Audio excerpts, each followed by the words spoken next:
Welcome to another episode of South Omaha Speed. In the shop today, got some special guests coming in. Going to do some interviewing. Got Protein Films coming over. Johnny's coming over to help capture the moment. Tommy T-Bird's coming down from Lincoln.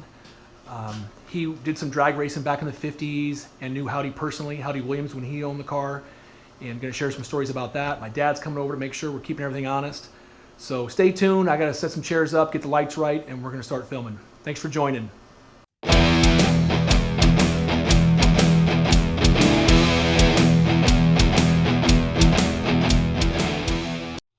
Tommy, thank you for coming down today. It's cold outside and the weather's not great, but you made it down. Brought some pictures with you and some stories, so thank you for that. If we could start off with where you started back in the early 50s when you built your first car and kind of talk a little bit about that. Built my first Model A Roadster in 1953 and 4 and raced it at Kearney and Grand Island. Did you channel that? After I took the fenders off of it for the second time, I sectioned the car 4 inches and channeled it 7.5, so from the top of the door to the ground it was only 32 inches tall. Wow. That's amazing. And, very cool. What'd you run for a motor in that? It was just a stock old 36 Mercury motor. Okay. And dual carburetors. That was it. And I just done it for fun.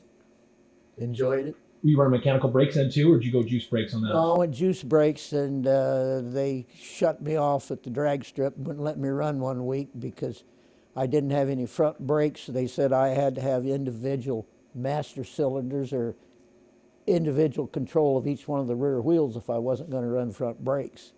So I come back the next week with a lever up here and 2 master cylinders up here and a line running to each rear wheel.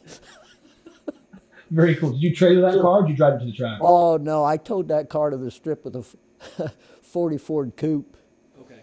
And after the races, my buddy and I, we'd race back from Kearney to Shelton, which is just a few miles, and he's towing a car and I'm towing a car, and we're racing like idiots. Down Highway 30. Down Highway 30 before the interstate went through. Were you tow barn or did you have a trailer? Oh, no, I tow barred. Okay. Yeah. Most people did tow bar back then, I heard, went on the short distances. Yeah, I tow barred at the Grand Island racetrack one time, and I hit the railroad tracks going out there, and my front wheels started to wobble, and I about lost both cars.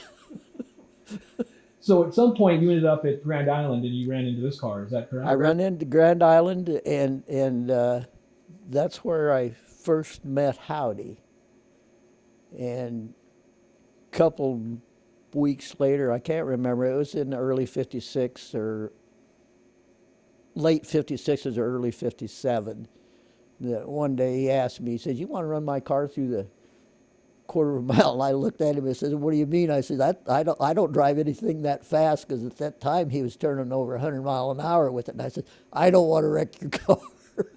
Was it one of the faster cars at the meet? Yes, it was. Very cool. And he'd run real good.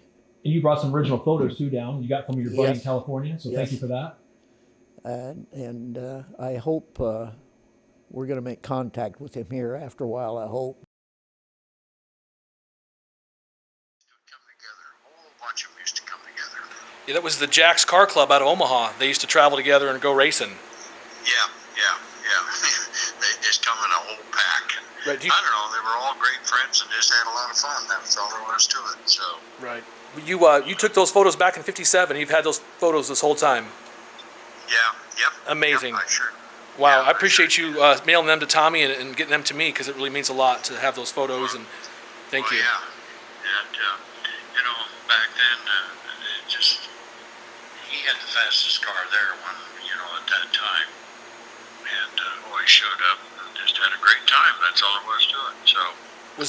Was there a lot of heavy chopped cars like that back in the day, or was this? Well, in that picture was the best cars there.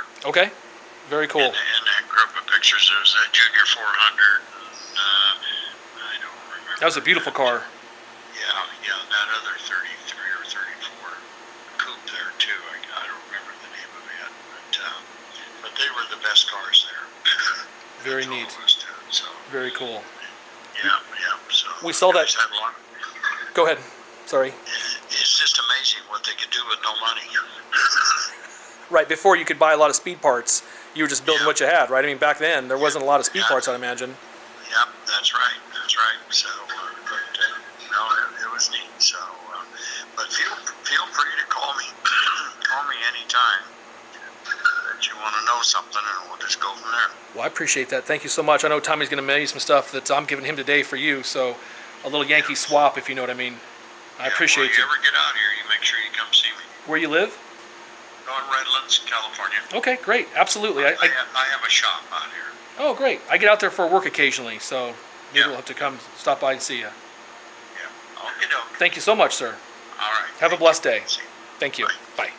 Absolutely. And go from there. But I also, when I first started racing, I got turned down at the strip because I didn't have a roll bar. So the next week I come back with a roll bar that they couldn't believe how strong it was. Made a big difference. Because you had to abide by their laws back then. And that's like one time Howdy come in the drag strip, and I happened to be inspecting there in Grand Island, and you always had to have a driver's license and everything, and he said he has trouble keeping his driver's license because he was always getting picked up here in Omaha on the streets, and the cops would get him. So he had to show up with no license, but he still get a chance to drive the car? Well, yeah. I don't know how he got around that, but you're supposed to have a driver's license to drive, but he always drove. Gotcha. Had somebody else use their license, and he just got in the wheel when it came time to ride, I suppose, huh? Yeah. Oh, we had a lot of fun in them days. You could do about anything you wanted to do as long as you could outrun the cops. You might not want to put, you might want to censor that one.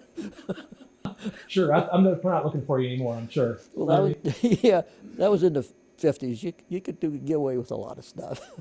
You had told a story one time where Howdy was come up the line and he had difficulty, the other guy staging. Oh, we was up to Scribner, the cornfield racetrack. That was what we called it.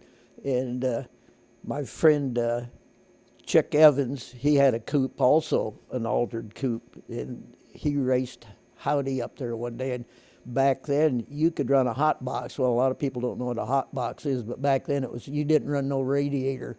You just run from water pump right up to your heads with your hoses and stuff. And full water. so you wasn't cooling your engine. And Howdy got a little disgusted because after they got started, Chick didn't get right up to the line and line up, I guess, and took a little too long. Well, by then, Howdy's engine was getting warm, and the time he got through the track, he lost the motor.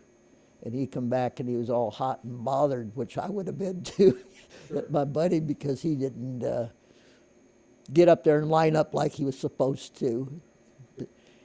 That was in this car here too, right? It was all these yeah, he was running this car here. And Chick was running also a coupe, but he was running a Cadillac motor in his with 8 carburetors, homemade manifold. That's what we done on weekends for. Like in 1954, 5, I lived on a farm. We'd go to town to get groceries on Saturday. Well, I'd go to the Chevrolet garage, visit Chick for a while. Across the street was the Ford garage, which my cousin worked there as a mechanic. He's working on his car. And so we always had a lot of entertainment between the two guys. And I think the first time I went to Kearney to race, I pulled up to my cousin's place. I drove it that weekend. I didn't tow it. I drove it to Kearney. I pulled up there, and he said, "It looks bad. Let's paint it." I said, "What do you mean, paint it before the race?" "Oh, no, we'll just primer." So you get the primer gun out. We just primered the whole car and went to the races. Wet paint, head down the road. Wet paint, headed down the road. Life is good. Chick was running that Cadillac. My cousin was running a 36 3-window coupe with a real hot flathead in it. And one Saturday night we took it out to check it out. We just put another transmission in it. Well, we tore the transmission out. And, races are Sunday. What are we going to do? We worked all night and put another transmission in it, and away we went. Those old Ford trains were probably pretty plentiful back then. Yeah, you always had a spare. It was hard to find them LaSalle transmissions. But the Fords were plentiful. Ford was plentiful back then. And you used to make Olds adapters for the Ford transmission to the Olds motor? Yes, I had a 34 Cabriolet, and I put an Olds motor in it. Didn't know what to do. Well, you could buy adapters, so I thought, well, why spend $80 to buy an adapter? It's just a half-inch plate, make a pattern, take it to the machine shop, and have them cut her out, and I drilled all the holes and everything, which I think there was about 30 different holes you had to drill. And then you had to make a little adapter for the crankshaft for the pilot bearing in, which Which you brought down. I think I made 8 of them, and I don't know how I wound up with one adapter, but Tommy's got it now, Junior. Thank you. I appreciate it. He brought it down today for me, so thank you for that. We're going to run it in this car. You're welcome. So that's awesome. And you made that back in the day, had it machined, and ran that in your And car. I've had it all this time in my toolbox. All these years, 60-some years. I finally found a place for it.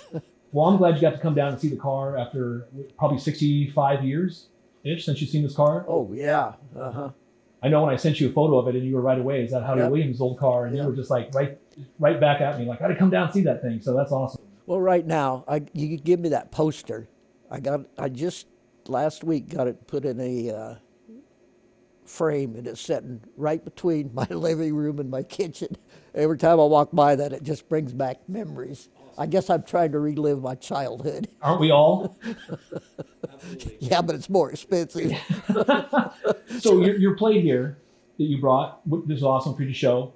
Do you want to talk a little bit about that? Well, we started the club in late '54, and we had our local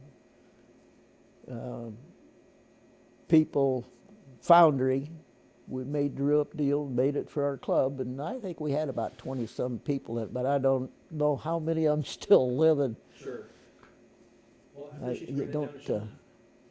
And that plate there went on that Model A Roadster that I built, which I also had license plate, Nebraska license plate, which I still had when I built a '56 Thunderbird that went through the tornado in Grand Island in '95, and I fixed it and gave it to my daughter, and she has my first license plate I ever had on a car. And a club plate. And a club plate. That's pretty cool. That's awesome. Yep. Very cool.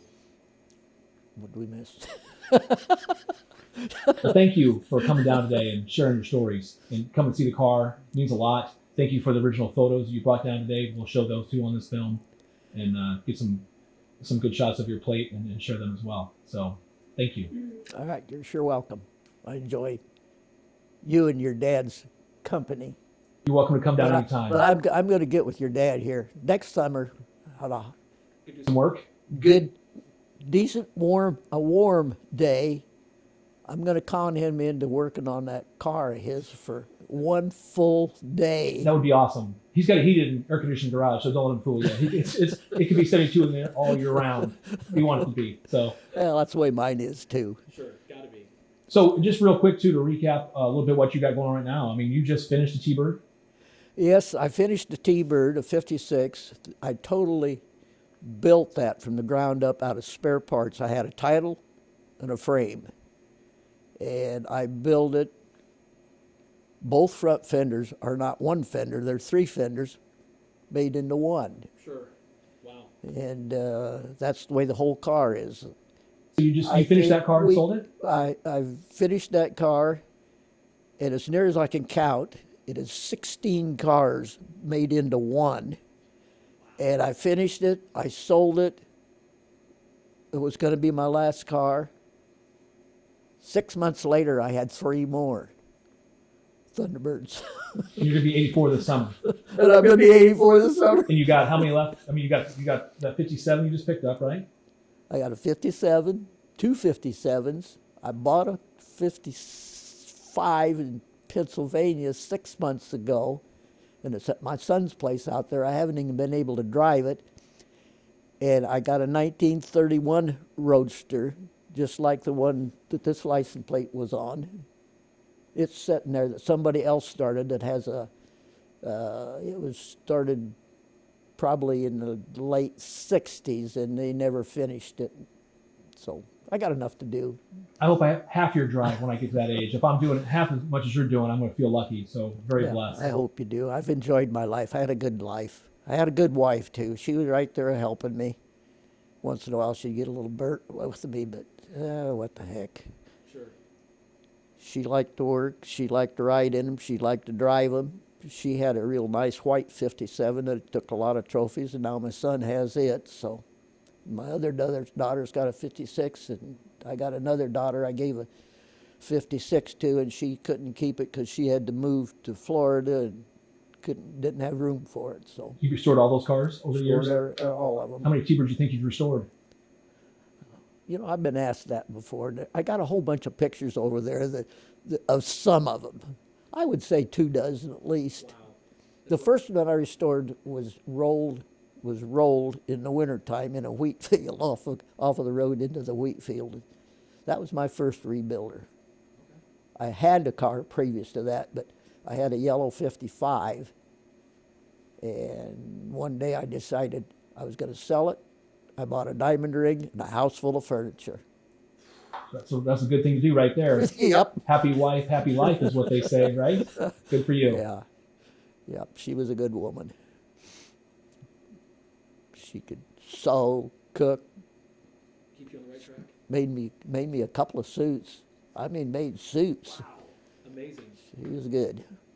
Very cool. Well, I appreciate you sharing those stories. Thank you. I guess that's probably why they call you Tommy T-Bird, huh? Yeah. T-Birds? Yeah. Thank you. Yeah. Well, thanks for coming down, Tommy. We appreciate it. Well, and yeah, I like coming down here because it reminds me of my garage. You can't walk through it. We're trying, Tommy. We're trying. Well, thank you so much. You're welcome. We appreciate it. Have a good day. Thank you. Bye.